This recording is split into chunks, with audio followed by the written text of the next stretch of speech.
একজন সাহাবীর ছেলে এরকম মারা গেছিল, যাদের থেকে হাদিসটা আমি বলছি।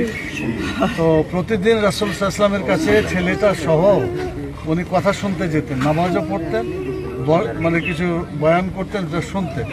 একদিন দেখে যে ছেলেটা নাই, তো ছেলেটা নাই মানে ছেলেটার বাপও নাই, কারণ ছেলে মারা যাওয়ার কারণে, শোকের কারণে সে আসা বন্ধ করে দিয়েছে।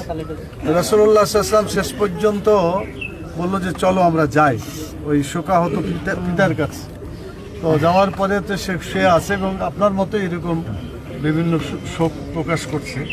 তো উনি বললেন যে দেখো, তুমি যেভাবে করছো এটা করলে তো আল্লাহ তাআলা তোমার পুরস্কার একরকম হবে, আর সবর করলে আরেকটা হবে। তো সবর করলে কি হবে?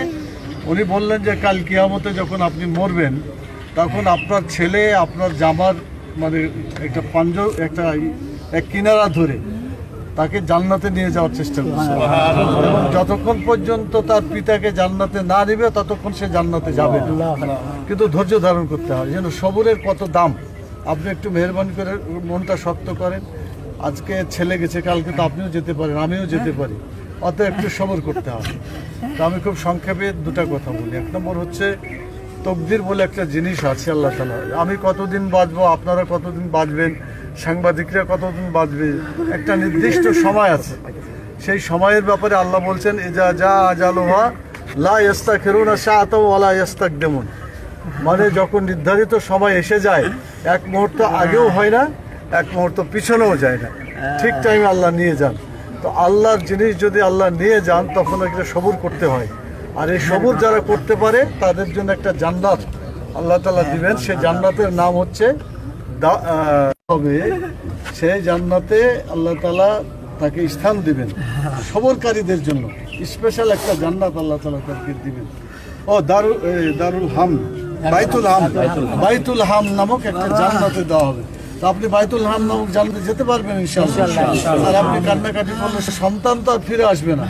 আর আপনি যদি অধৈর্য হন, তাহলে ওর মা তো আরো অধৈর্য হয়ে যাবে, ছোট বাচ্চারা আরো অধৈর্য হবে। আপনি সবর করেন। তো এখানে দুইটা জিনিস করণীয় আছে। একটা হলো প্রতিবেশী হিসাবে আমাদের সান্ত্বনা দেওয়া, যারা পাশে আছেন তারা দিবেন। আমরা আজকে বাংলাদেশ জামাত ইসলামের পক্ষ থেকে এই শহীদ পরিবারে যারা আগুনে পড়ে মরে অথবা পানিতে ডুবে মরে, হাদিস আছে তারা শহীদের মর্যাদা লাভ করে। তো আমাদের এই আসলাম ভাইয়ের ছোট ছেলে জুনায়েদ